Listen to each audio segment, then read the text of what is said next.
আপনাদের সামনে অল্প কিছুক্ষণ কথা বলবো ইনশাআল্লাহ। শুরুতেই আমি একটা কথা আপনাদেরকে বলি, আল্লাহ সুবহানাহু ওয়া তাআলা এই পৃথিবীতে যেদিন আমাদেরকে পাঠাবেন, পাঠানোর পূর্বেই আল্লাহ রাব্বুল আলামিন আমাদের নামের সাথে নির্দিষ্ট একটা হায়াত লিখে দিয়েছেন কিনা? ওই নির্দিষ্ট হায়াতটা লিখে দিয়ে যিনি মানুষের জান কবজ করেন, মাখলুকাতের জান কবজ করেন, আজরাইল আলাইহিস সালামের হাতে দিয়ে দিয়েছেন। যখন তার দুনিয়ার অন্তিম মুহূর্ত শেষ হয়ে যাবে, দুনিয়ার হায়াতের শেষ প্রান্তে তিনি চলে যাবেন, তখন আজরাইল তার সামনে এসে কি হবেন? হাজির হবেন। দুনিয়ার আইন আদালত কোর্ট কাছারি থেকে আপনি যেভাবে ইচ্ছা হয়তো বের হয়ে আসতে পারবেন, সুযোগ আছে কিনা? কিন্তু আজরাইল এমন একজন ব্যক্তি, অর্ধবর্তী আদম আলাইহিস সালাম থেকে শুরু করে এই পর্যন্ত কোনো মানুষ তার হাত থেকে বাঁচতে পারে নাই। যখনই তার পৃথিবীর অন্তিম মুহূর্তটা শেষ হয়ে গেছে, তখনই আজরাইল তার সামনে এসে কি হয়েছেন? হাজির হয়েছেন। আল্লাহ রাব্বুল আলামিন এই জন্য কালামে মাজিদের মধ্যে স্পষ্ট করে জানিয়ে দিয়ে বলেন, আইনামা তাকুনু ইউদরিকুমুল মাউতু ওয়ালাউ কুনতুম ফি বুরুজিম মুশাইয়াদা। আল্লাহ রাব্বুল আলামিন কালামে মাজিদের মধ্যে স্পষ্টভাবে জানিয়ে দিয়ে বলেন, আইনামা তাকুনু ইউদরিকুমুল মাউত, যখন তোমাদের পৃথিবীর অন্তিম মুহূর্ত চলে আসবে, আজরাইল তোমাদের সামনে চলে আসবে। তোমরা যদি মজবুত প্রাসাদের ভিতরেও তোমরা আত্মরক্ষার জন্য ঢুকে পড়ো, তারপরেও আজরাইলের হাত থেকে বাঁচার মতো কারো সুযোগ থাকবে না। এই জন্য আল্লাহ পাক কালামে মাজিদের অন্য আয়াতের মধ্যে জানিয়ে দিয়ে বলেন, ওয়ালিকুল্লি উম্মাতিন আজাল ফাইযা জাআ আজালুহুম লা ইস্তাখিরুনা সাআতাও ওয়া লা ইস্তাকদিমুন। আল্লাহ পাক স্পষ্টভাবে জানিয়ে দিয়ে বলেন, ও দুনিয়ার বান্দা, ও দুনিয়ার মানুষ, তোমরা স্পষ্টভাবে আমার অংশীবাণী কোরআন থেকে জেনে নাও। প্রত্যেকটা উম্মতের সাথে আমি একটা নির্দিষ্ট সময় দিয়ে দিয়েছি। ওই সময়টা যখন তার সামনে এসে যাবে, তাকে কিঞ্চিত পরিমাণ সময় দেওয়া হবে না এবং অবকাশ দেওয়া হবে না, সামান্য পরিমাণও ত্বরান্বিত করা হবে না। তার অন্তিম মুহূর্তটা যখন চলে আসবে, পৃথিবীর যখন হায়াতের শেষ সীমানায় পৌঁছে যাবে, আজরাইল তার পাশে এসে কড়া নাক করে বলবেন, ও আল্লাহর বান্দা শোনো, আল্লাহ রাব্বুল আলামিন আজকের এই দিনের এই মুহূর্ত পর্যন্ত তোমার হায়াতকে রেখেছেন। অতএব এই সময়ের ভিতরে তুমি সামান্য পরিমাণ, অল্প পরিমাণ বেঁচে থাকার কোনো সুযোগ নাই, ঠিক কিনা? এই জন্য প্রিয় উপস্থিতি, এই দুনিয়াতে থাকা অবস্থায় মৃত্যুর কথা চিন্তা করতে হবে।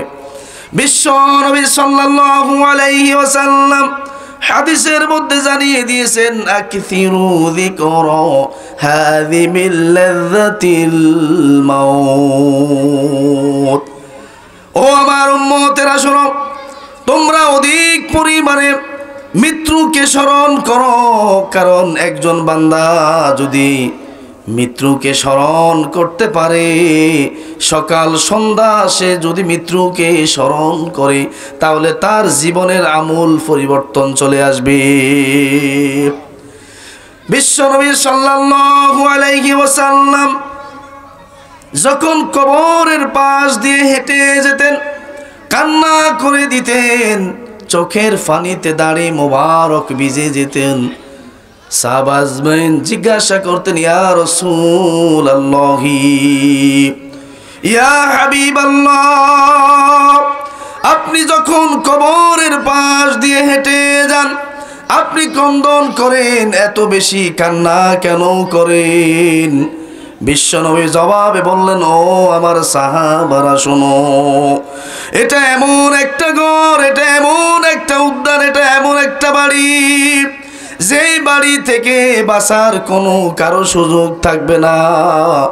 এটা এমন একটা বাড়ি, বিশ্বনবী বলেন, আল কবরু রাউদাতুম মিন রিয়াদিল জান্নাহ ওয়া হুফরাতিম মিন হুফারিন নার।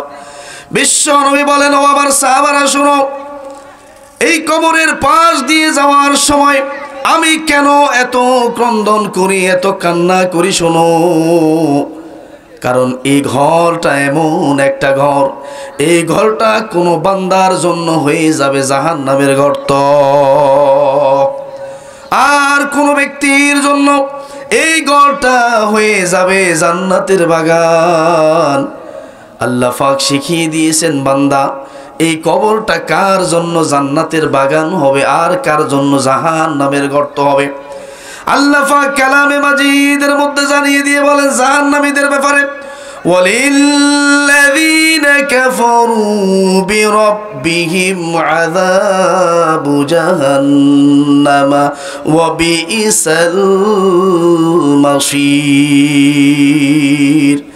আল্লাহ পাক কালামে মাজিদের সূরাতুল মুলকের মধ্যে জানিয়ে দিয়ে বলেন, আর যারা দুনিয়াতে আমি আল্লাহর নাফরমানি করবে, আমি আল্লাহর হুকুম বিধানকে লঙ্ঘন করবে, তাকে চিরস্থায়ী জাহান্নামের মধ্যে নিক্ষেপ করা হবে।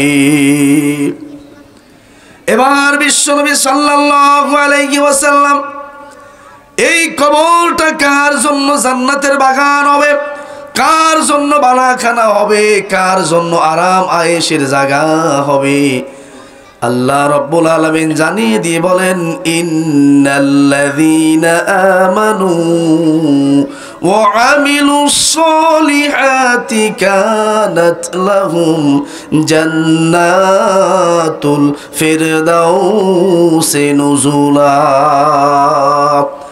আল্লাহ পাক সূরাতুল কাফের মধ্যে জানিয়ে দিয়ে বলেন, এই কবরটা কাদের জন্য জান্নাতের বাগান হবে?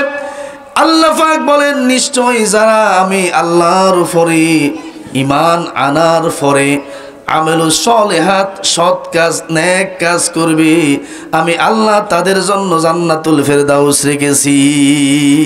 বলুন না সুবহানাল্লাহ। তাহলে এই কবর কোন ব্যক্তির জন্য জান্নাতের বাগান আর কারো জন্য জাহান্নামের গর্ত হয়ে যাবে। বলুন, যে ব্যক্তি দুনিয়াতে ভালো আমল করতে পারবে, নেক আমল করতে পারবে, এই কবর তাদের জন্য রাউযাতুম মিন রিয়াদিল জান্নাহ, তার জন্য জান্নাতের বাগান, আল্লাহর নেয়ামতে ভরা একটা ঘর হয়ে যাবে। বলুন না সুবহানাল্লাহ। আল্লাহ রাব্বুল আলামিন একজন বান্দাকে কিভাবে জান্নাত দেবেন, দুনিয়াতে আল্লাহ রাব্বুল আলামিনের কিভাবে সেই আমল করবে, আল্লাহ পাক জানিয়ে দিয়ে বলেন, আল্লাযী খালাকাল মাউতা ওয়াল হায়াতা লিয়াবলুয়াকুম আইয়ুকুম আহসানু আমালা ওয়া হুয়াল আজিজুল গফুর। আল্লাহ পাক কালামে মাজিদের সূরাতুল মুলকের ২য় নম্বর আয়াতের মধ্যে জানিয়ে দেন, তিনি সেই মহান সত্তা, তিনি সেই মহান রব, যিনি মৃত্যু সৃষ্টি করেছেন এবং জীবনও সৃষ্টি করেছেন। জীবন সৃষ্টি করার পরে আইয়ুকুম আহসানু আমালা, প্রত্যেকটা মানুষকে তার উত্তম আমলের দ্বারা পরীক্ষা করবে। কার কথা? উত্তম আমলের দ্বারা। এই প্যান্ডেলের ভিতরে আমরা যে সমস্ত ভাইয়েরা আছি, এখানে কি আমাদের সকলের আমল কি সমান? কথা বললাম, সকলের আমল কি সমান?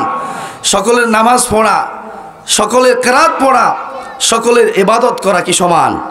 এই জন্য আল্লাহ রাব্বুল আলামিন বলেন, বান্দা, পৃথিবীতে সকল মানুষের আমল এলেম সমান নয়, আমি প্রত্যেকটা বান্দাকে তার উত্তম আমলের দ্বারা পরীক্ষা করে থাকব।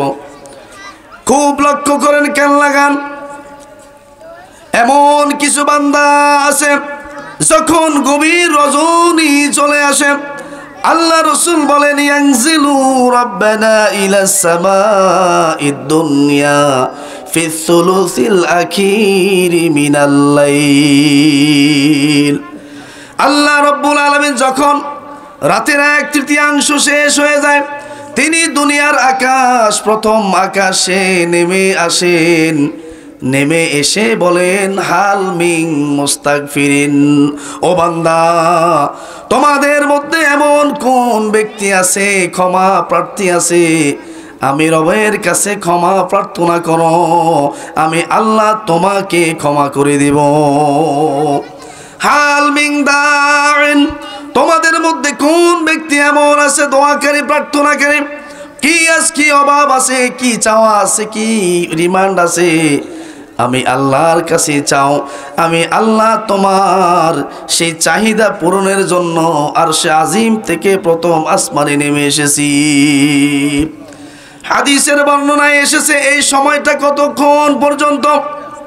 রাতের 1/3 থেকে সুবহে সাদিকের পূর্ব পর্যন্ত। এভাবে আল্লাহ রব্বুল আলামিন বান্দাকে ডেকে ডেকে বলেন, বান্দা কে আসো ক্ষমা প্রার্থী, কে আসো অভাবী, আমার কাছে চাও, আমি আল্লাহ তোমাকে মাফ করে দেব এবং অভাব মোচন করে দেব। এবার লক্ষ্য করেন, রাত্রের গভীর রজনী এমনও কিছু বান্দা আছে কিভাবে মানুষের অনিষ্ট করবে, কিভাবে মানুষের ক্ষতি করবে, কিভাবে মানুষের সাথে প্রতারণা করবে, কিভাবে একজন মানুষকে ধোঁকা দিবে, এই প্ল্যানিং এ ব্যস্ত থাকে। আবার এমন কিছু বান্দা আছে ওয়াযাকারাল্লাহা খালিয়ান ফাফাদাত আইনাহু, এমন কিছু বান্দা আছে যে বান্দাগুলো রাতের গভীরে উঠে শীতের কনকনে ঠান্ডা পানি দিয়ে ওযু করে তাহাজ্জুদের মসলায় দাঁড়িয়ে গিয়ে আল্লাহর কাছে প্রার্থনা করে, মালিক ও আমার রব, ও আমার আল্লাহ, আমার জীবনে আমি জেনে না জেনে অনেক গুনাহ করেছি, প্রকাশ্যে অপ্রকাশ্যে অনেক গুনাহ করেছি, রাতে এবং দিনে অনেক গুনাহ করেছি। আল্লাহ পাক বলে, বান্দা তুমি আমার কাছে চাও, ওয়াল আউয়ালু ওয়াল আখিরু ওয়াল যাহিরু ওয়াল বাতিল, প্রথমেও আছি, শেষেও আছি, প্রকাশ্যেও আছি, আমি গোপনেও আছি, বান্দা আমার কাছে চাও, আমি আল্লাহ তোমাকে মাফ করে দেব।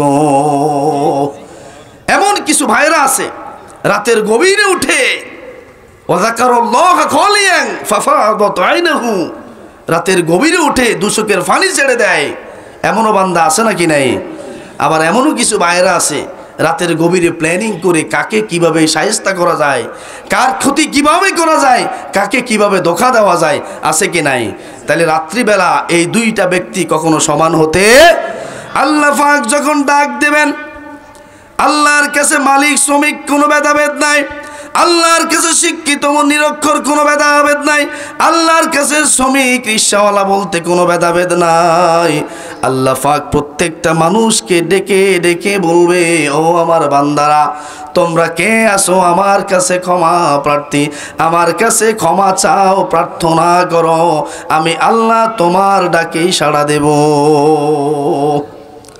প্রিয় উপস্থিতি, আমি কালামে মাজিদ থেকে যে আয়াতটা তেলাওয়াত করেছি, অতি পরিচিত একটা আয়াত, কালামে মাজিদের 3 নম্বর সূরা, সূরাতুল আলে ইমরান, আলে ইমরানের 185 নম্বর আয়াতটা আমি তেলাওয়াত করেছি। মৃত্যু যে অনিবার্য, ইউনিভার্সাল ট্রুথ, চিরন্তন সত্য, এতে কোনো সন্দেহ নাই, আল্লাহ এই আয়াতের মধ্যে বলে দিয়েছেন। আল্লাহ পাক জানিয়ে দিয়ে বলেন, কুল্লু নাফসিন যায়িকাতুল মাউত, আল্লাহ পাক বলে, বান্দা শোনো, প্রত্যেকটা প্রাণীকে, জীবকে মৃত্যুর স্বাদ গ্রহণ করা লাগবে, ঠিক কিনা? এখানে শুধু মানুষ নয়, হয়তো মনে করতে পারেন এই আয়াতের মধ্যে শুধু আল্লাহ মানুষকে বুঝিয়েছেন, না, যাকে রূহ দিয়ে, জীবন দিয়ে, হায়াত দিয়ে দুনিয়াতে আল্লাহ পাক ফাটাবেন, প্রত্যেকটা জীব মৃত্যুবরণ করা লাগবে কি লাগবে না? কারণ এই পৃথিবীতে আসার আগে আমাদের কোনো পরিচয় ছিল না, আমাদেরকে কেউ চিনতো না, কিন্তু আল্লাহ যখন আমাদেরকে ওনার কুদরতি হাতে রহমত করে মায়া করে এই দুনিয়ার আলো দেখিয়েছেন, এখন আমরা হয়ে গেছি কারো নাতি, কারো ভাই, কারো আত্মীয়। সম্মানিত উপস্থিতি, খুব লক্ষ্য করেন, যখন মায়ের গর্ভের ভিতরে অসংখ্য সন্তান নষ্ট হয়ে যায়, মায়ের গর্ভ থেকে যখন দুনিয়াতে আসে, মা যখন ডেলিভারি অবস্থায় থাকে, ওই ডেলিভারি অবস্থায়ও অনেক সন্তান মারা যায় নাকি যায় না? এরপরে দুনিয়াতে আসার পরে কিছুক্ষণ পরেও সন্তান মারা যায়, আবার 2-1 দিন পরেও সন্তান মারা যায়, আবার 2-1 বছরের মধ্যেও পানিতে পড়ে জ্বর হয়ে, ডায়রিয়া হয়ে, বিশেষ জ্বরে আক্রান্ত হয়ে মারা যায়। কিন্তু আমার আল্লাহ আপনাকে আমাকে এই পর্যন্ত যে নেক হায়াত দিয়েছে, এই হায়াতের ভিতরে একটু চিন্তা করেন, আমরা কি দৈনিক আল্লাহকে 5 বার সেজদা দেই কিনা? সাহাবা আজমাইন রাদিয়াল্লাহু তাআলা আনহু প্রশ্ন করলেন, ইয়া রাসূলুল্লাহ, একজন বান্দা কখন আল্লাহর সব চাইতে নিকটবর্তী হয়? বিশ্বনবী সাল্লাল্লাহু আলাইহি ওয়াসাল্লাম জবাবে ডাক দিয়ে বললেন, ও আমার সাহাবারা শোনো, একজন বান্দা যখন দুনিয়ার সব কিছু ছেড়ে দিয়ে, দুনিয়ার ব্যবসা, দুনিয়ার চাকরি, দুনিয়ার চাকচিক্য, দুনিয়ার মোহ সবগুলো ছেড়ে দিয়ে আল্লাহু আকবার ধ্বনি দিয়ে যখন সেজদাতে চলে যায়, ওই সেজদা অবস্থায় একজন বান্দা আল্লাহর সব চাইতে বেশি নিকটবর্তী হয়ে যায়। তো আমরা যারা নামাজ পড়ি না, আমাদের অবস্থা কি বলেন? আমরা এমন কিছু ভাই হয়তো প্যান্ডেলের ভিতরেও থাকতে পারেন, দিনের পর দিন, সপ্তাহের পর সপ্তাহ, মাসের পর মাস, ওয়াক্তের পর ওয়াক্ত আমরা নামাজ করি, কাজা করি, আল্লাহকে সেজদা দেই না। ওরে মাঝে মাঝে মুসল্লিরা কি গনবেননি, এমন কিছু ফাক্কা ইমানদারগুলো গাঙ্গ সাক্ষাৎ হুজুর, আরে বুঝতেন না, আমরা নামাজ না উঠলে কি বাঙ্গ ইমান ঠিক আছে? কি হুজুর, নামাজ না উঠলে কি বাঙ্গ কি ঠিক আছে? ইমান ঠিক আছে, আমার ওস্তাদ ফাঁসে বসাত আছে, ঠিক আছে কিনা? তাইলে ইমান আপনার কিভাবে ঠিক আছে? আল্লাহ রসুল বলছেন, মান তারাকা সলাতা মুতাআম্মিদান ফাকাদ কাফার। কি? যদি কোনো ব্যক্তি ইচ্ছাকৃতভাবে কোনো ওজর ছাড়া 1 ওয়াক্ত নামাজ কাজা করে, তাহলে সে কার সাথে কুফরি করে? আবার আল্লাহ রসুল অন্য হাদিসে বলতে বলছে, বাইনাল কুফরি ওয়াল ঈমানি তারকুস সালাত। একজন ইমানদার আর কাফেরের মাঝে পার্থক্য হলো নামাজ। ইমানদার নামাজ পড়বে আর কাফের নামাজ পড়বে না, বিধর্মী নামাজ পড়বে না, কি ঠিক কিনা? তাহলে আমরাও যদি ঠিক মুসলমানও দাবি করি, ইমানদারও দাবি করি, আবার আল্লাহকে সেজদাও দিই না, তাইলে আমাদের অবস্থা।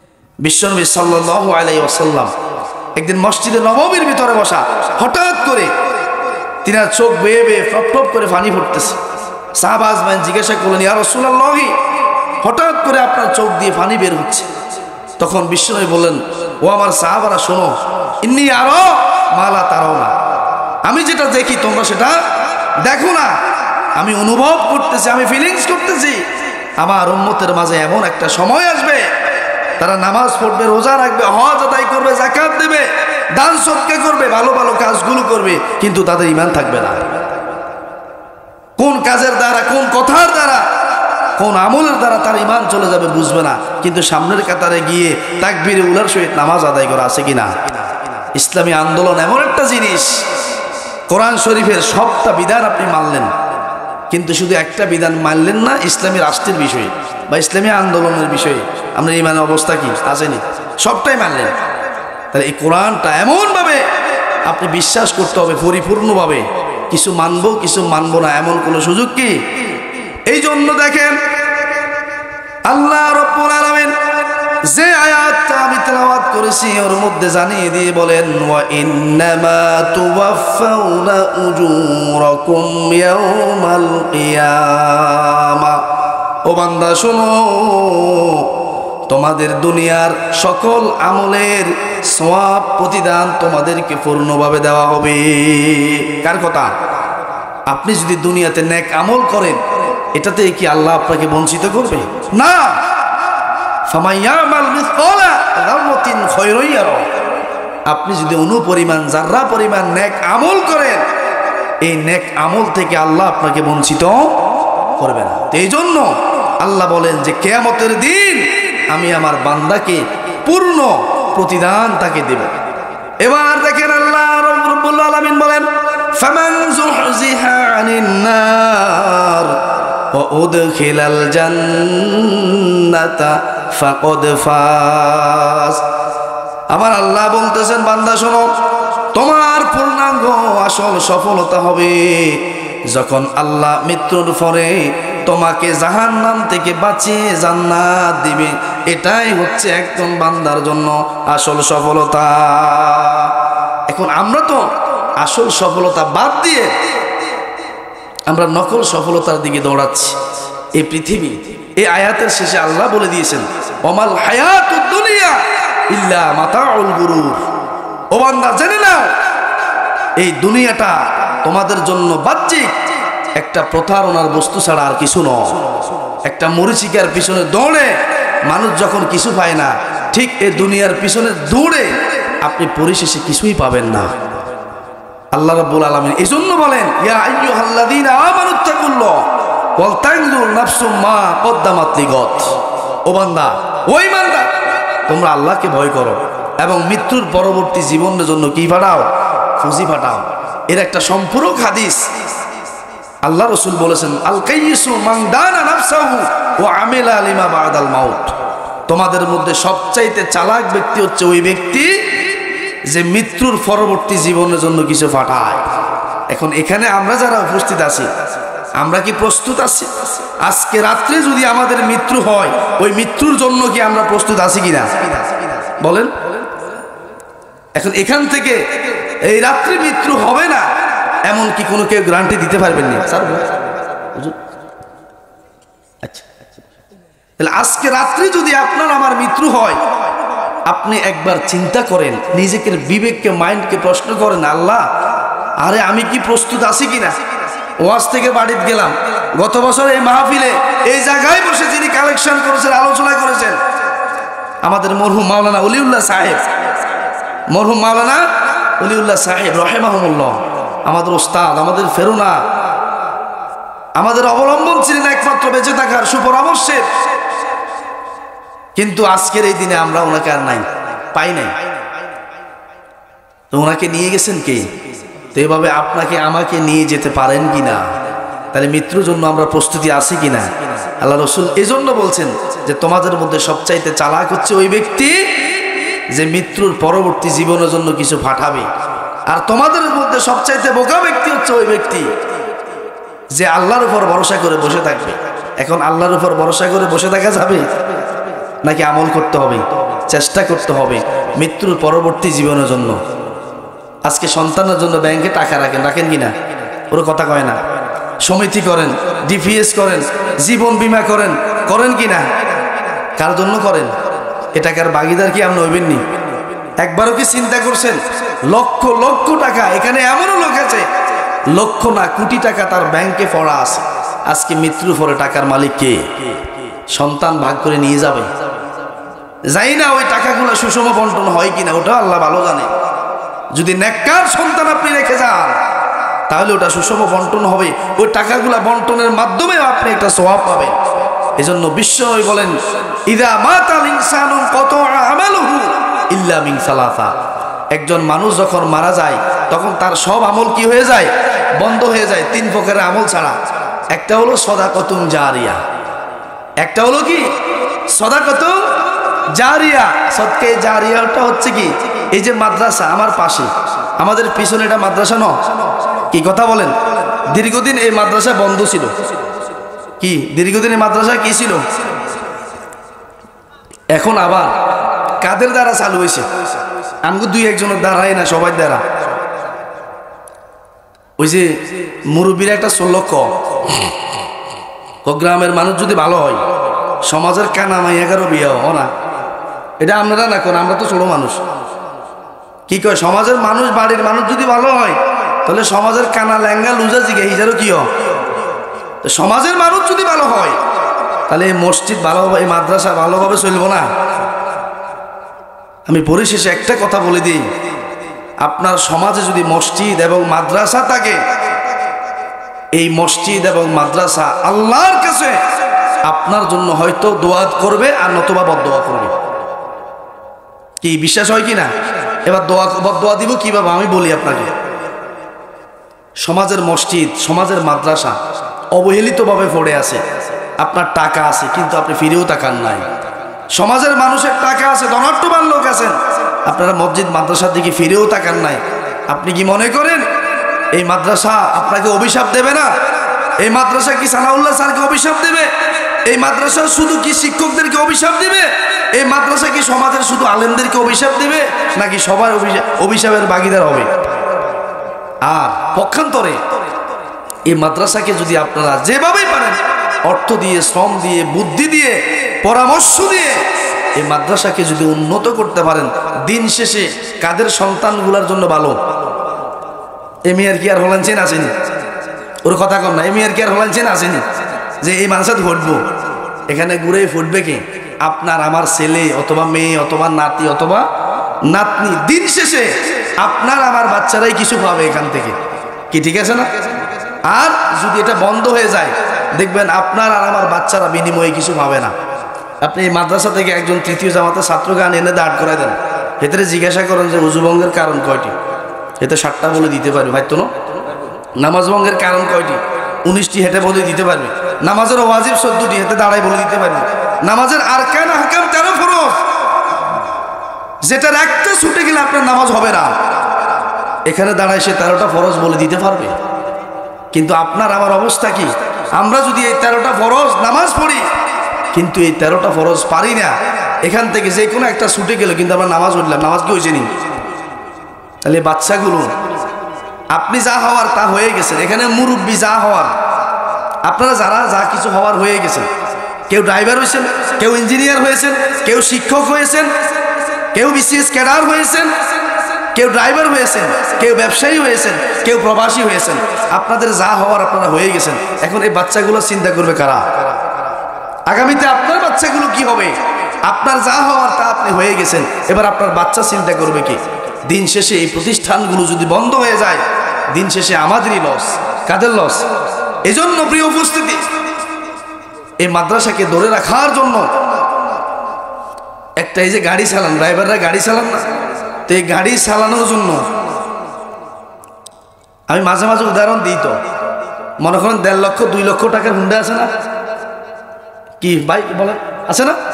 কিন্তু এই 1.5 থেকে 2 লক্ষ টাকার একটা হুন্ডা মাত্র 100 টাকার একটা ফ্ল্যাগের জন্য চলে না। কি ঠিক আছে না? এখন এই প্রতিষ্ঠান ঠিকই দাঁড়িয়ে আছে, ছাত্রছাত্রী নাই, অবস্থা কি? আবার ছাত্রছাত্রী আছে, শিক্ষকেরা থাকে না, মাস শেষে যে অল্প যে বেতনটা দেন। আর আমি গত জুমাত কালকে বলছি, আমি এখানে জুমার মুসল্লি আমরা 500-700 মুসল্লি যা আছে, এখানে সবচাইতে বেতন হিসাব করলে আমার কম হবে, সবচাইতে আমার সবচাইতে কম হবে। কিন্তু একজন দিন মজুর যিনি 500 তো এখন নাই, 800 থেকে 1000। এবার আপনি মাসে মনে করেন যে 5 দিন রেস্টে থাকলেন আর বাকি 25 দিন হিসাব করেন, তাহলে 1000 করে যদি হয় তাহলে মাসে কত হাজার টাকা ইনকাম করলেন? আর 25,000 বাদ দেন, 20,000 ধরেন না, আমার মোল্লার হিসাব করেন না, 20,000 টাকা আসেনি ইনকাম। তাহলে দিন শেষে আপনারাই তো বেশি ইনকাম করেন, কিন্তু তারপরেও আল্লাহ আমাদেরকে চালায়। কি চালায় কি না? এই মাদ্রাসার শিক্ষকেরাও থাকতে হবে, প্রতিষ্ঠানও থাকতে হবে, এবং ছাত্রছাত্রীও থাকতে হবে, আপনারাও থাকতে হবে। কি থাকবেন কিনা? 1-2 জনের দ্বারা সম্ভব।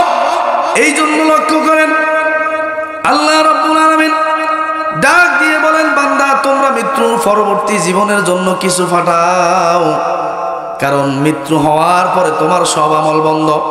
কিন্তু বিশ্ব নবী বলেন, ওয়াসাদাকাতুন জারিয়া, সদকায়ে জারিয়ার আমল থাকবে। এই প্রতিষ্ঠানের জন্য আপনি 10,000, 20,000, 30,000 টাকা দিয়ে মারা গেলেন, আজকে এখনই দান করার পরে আপনি রাত্রে মারা গেলেন, আপনার সব আমলের দরজা বন্ধ হয়ে গেল। কিন্তু বিশ্ব নবী বললেন, ও আমার উম্মত শুনো, তোমার সব আমলের দরজা বন্ধ হয়ে গেছে, কিন্তু 3টা আমলের দরজা খোলা আছে। আল্লাহ পাক বলবে, বান্দা তুমি যে ওই মাহফিলটাতে, মুজিবিয়া মাদ্রাসার মাহফিলটাতে 20-30 হাজার টাকা যে তুমি দান করে এসেছো, দান করার পরে তুমি মারা গেছো, ইন্তিকাল করেছো, কিন্তু মাদ্রাসায় কচি কোমল বাচ্চারা কোরআনের দাওয়াত নিচ্ছে, কোরআনের ক্লাস নিচ্ছে, কোরআনের শিক্ষা নিচ্ছে। এই মাদ্রাসায় ছাত্র, এই দ্বীনি প্রতিষ্ঠান যতদিন থাকবে ততদিন আপনি কবরে শুয়ে শুয়েও একটা আমল সওয়াব আল্লাহ পাক আপনার আমল নামায় লিখে দিবে। এই জন্য এই মাদ্রাসার জন্য, যিনি মাদ্রাসা চালু রাখার জন্য, দ্বীনি প্রতিষ্ঠান সমাজে চালু থাকার জন্য সর্বপ্রথম আমি একজন লোক চাই যিনি আল্লাহর আরশে আজিমে নাম লেখাবেন, জিনার দানের উসিলায়